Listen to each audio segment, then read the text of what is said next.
¿Cómo estás? ¿Qué tal? Buenas noches, Charlie. Permítame primero feliz día para las madres. Estamos todos en la misma. Estamos todos en la misma. ¿Está tan bien la economía como dice el gobierno? No, yo te escuchaba hablar del tema inflacionario. Yo todavía el tema inflacionario lo veo con cierta preocupación. Claramente está mejor que lo que fue el primer semestre, donde el pico inflacionario que hubo fue muy elevado, donde llegamos a inflaciones del 45% anual. Y este año va a terminar cerca del 40, 39, 41, pero va a terminar ahí. Con lo cual tenemos una aceleración de la inflación respecto al año pasado muy importante. Y cuando uno mira para adelante, ¿qué es lo que se espera? Yo creo que es posible llegar a ese 1,5% mensual.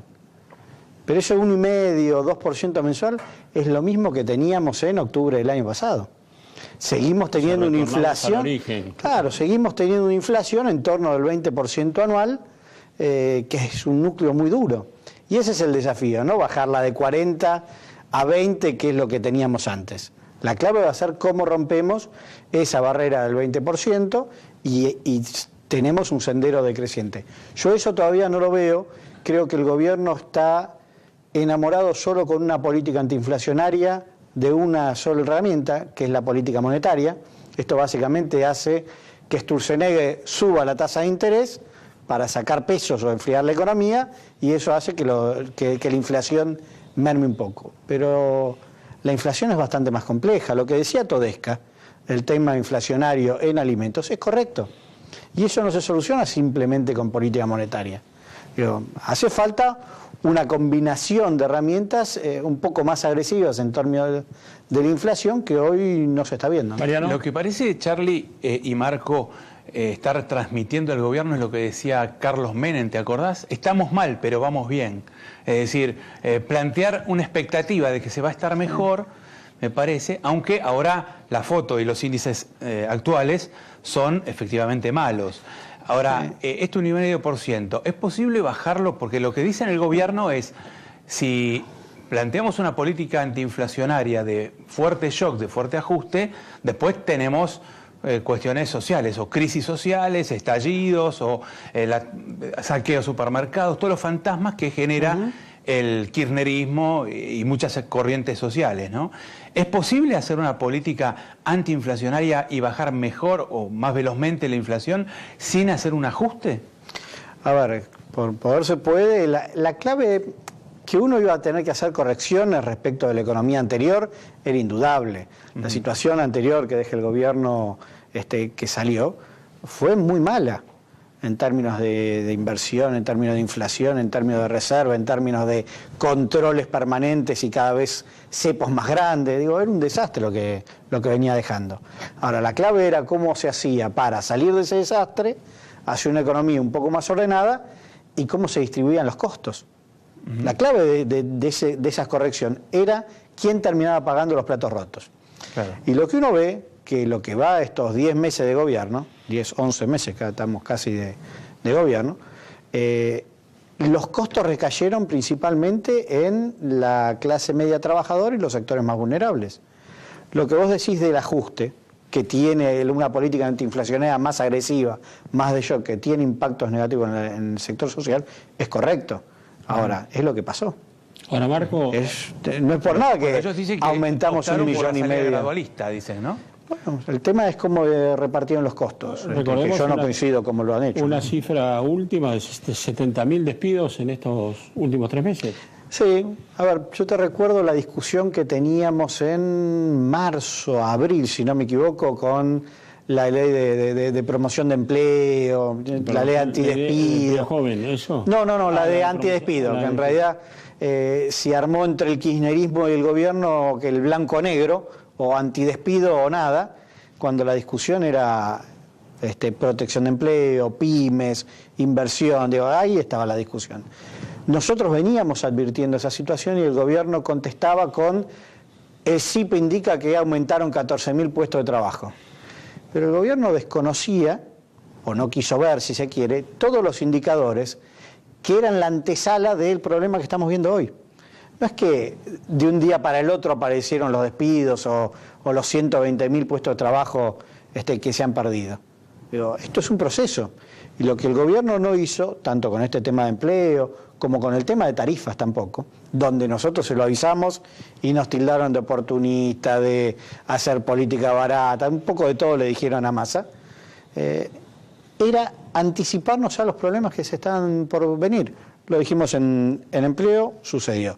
Lo dijimos en tarifas, terminó pasando lo que Massa le había sugerido al presidente por una carta 2 meses antes. Que al presidente lo irritó. Que lo irritó mucho. Terminó pasando eso, con un fallo de la Corte Suprema, tuvo que retrotraer las tarifas, hacer las audiencias, y en todo eso se perdió tiempo. Y perder tiempo en una economía compleja, con muchos problemas, son mayores costos, y esos costos lo terminó pagando más la gente, ¿no? Y ahora va a pasar lo mismo con el tema de importaciones. ¿Tenemos un megaboom de importaciones? No. ¿Tenemos un proceso que va creciendo y uno tiene que prestarle atención? Sí. Eso es lo que nosotros marcamos hace poco con el tema de importaciones. Mariano. Es anticiparse a los problemas.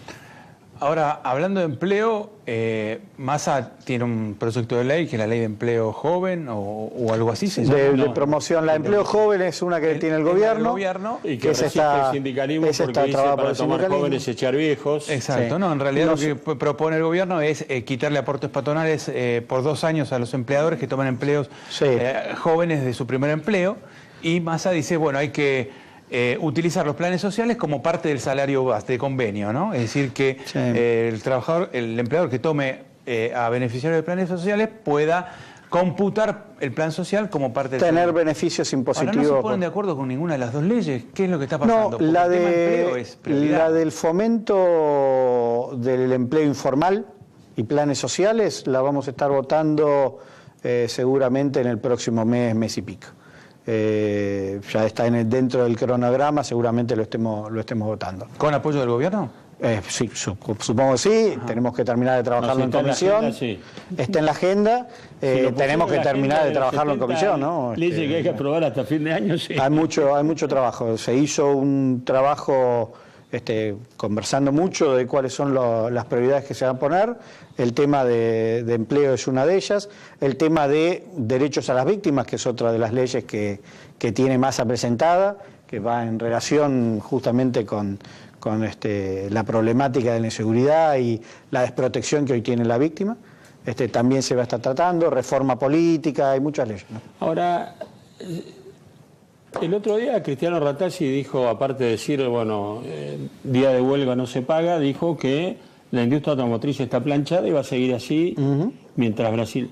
El cemento, que era una de las cuestiones a las cuales el gobierno se refería con Loas, cayó el último mes por la medición. ¿Qué es lo que anda bien en la Argentina? No, a ver, es que yo creo que el gobierno va tratando de agarrarse de pequeñas noticias que pueden ser circunstanciales, quizás después a lo largo de los meses termina transformándose en una buena noticia, pero se agarra de una noticia que en un momento, por X motivo, dio positivo, y lo hace como que ya terminaron los problemas, ya no es una preocupación. Lo mismo pasó el mes pasado con el tema inflacionario. Pratgay diciendo la inflación ya no es una preocupación. Ya no es tema, como ya si no es un tema a los argentinos. Y este mes de octubre, perdóname Charlie que te voy a corregir, yo creo que vas a estar más cerca del 3,5 que del 1,5, 2, ¿no? Tarifas. El tema tarifas va a volver a pegar, que eso después tiene un arrastre. Con lo cual, son parte de los problemas centrales que tiene Argentina, que el gobierno no tiene que bajar los brazos en ningún momento ni descuidarse. Se descuida y bueno. ¿El Frente Renovador de alguna manera va a participar del diálogo social o de la mesa de diálogo por la producción del trabajo que va a comenzar el miércoles a través de algún sindicalista, a través de los sectores sindicales cercanos al masismo, al Frente Renovador? ¿Ustedes cómo vieron esta convocatoria? A ver, nosotros el acuerdo económico social, los maneros lo saben muy bien, venimos reclamándolo desde la campaña, ni siquiera fue después de que asumió el nuevo gobierno. Desde la campaña nosotros venimos trabajando en esa línea. Es más, tenemos un proyecto presentado por el Vasco de Mendiguren en términos de un Consejo Económico Social, para hacerlo por ley fijo, porque son esos temas que nosotros consideramos centrales para empezar a mirar hacia adelante, no simplemente la coyuntura. El Consejo Económico Social o el Consejo Productivo, el gobierno le va a cambiar el nombre porque no le quiere decir el Consejo... Mesa para la producción y el trabajo. Ustedes ahí tienen la muñeca torcida. Cambiémosle el nombre, digo, si el resultado es lo mismo, bienvenido cualquier nombre que le pongas. Pero, ¿cuál es el sentido? Por un lado es discutir de la coyuntura, de cómo hacemos con precios, cómo salimos de esta coyuntura compleja. Pero también empezar a mirar para adelante. Si Argentina no empieza a tener una visión de mediano y largo, es muy difícil que las medidas de coyuntura que hoy se tomen terminen traduciéndose en un proyecto de desarrollo de país en serio. Marco, fue un gusto, muchísimas gracias. No, por favor, gracias a ustedes, Charles. En un instante va a estar con nosotros Hugo Aime. ¿Empezó la campaña electoral, Mariano, en la Argentina? ¿Para los políticos, para el gobierno? Y creo que sí, ya se está hablando de la campaña electoral, ¿no? Hoy Marcos Peña diciendo, por ejemplo, que Cristina Kirchner tiene 20, 25 puntos y que en la tiene más provincia de Buenos importancia de la que le dan en la provincia de Buenos Aires. Exactamente. Eso no es menor, no es gratuito, no es casual, porque en realidad en Cambiemos, en el PRO, en el gobierno, lo que quieren es transmitir la idea de que la oposición a Cambiemos, la oposición al gobierno va a ser Cristina Kirchner. Esto no quiere el gobierno eso, aparte. Por eso es lo que quiere el gobierno instalar. Digamos, nuestro adversario es Cristina Kirchner. Cristina Kirchner y Scioli. Ahora. Y Scioli, exactamente, porque bueno, estarían dentro del Frente para la Victoria, claro. Entonces, ¿cuál es el objetivo de esto? Que ese 25-20% no se mueva del lado de Cristina Kirchner, porque eso es lo que le podría llegar a garantizar al gobierno que el peronismo se divida. Es decir, si hay dos listas del peronismo, una la encabezará Sergio Massa, la otra Cristina Kirchner o Daniel Scioli, o los dos.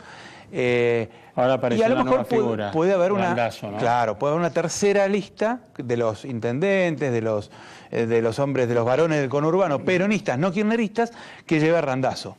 Hugo Aime, ¿cómo estás? Gracias por venir.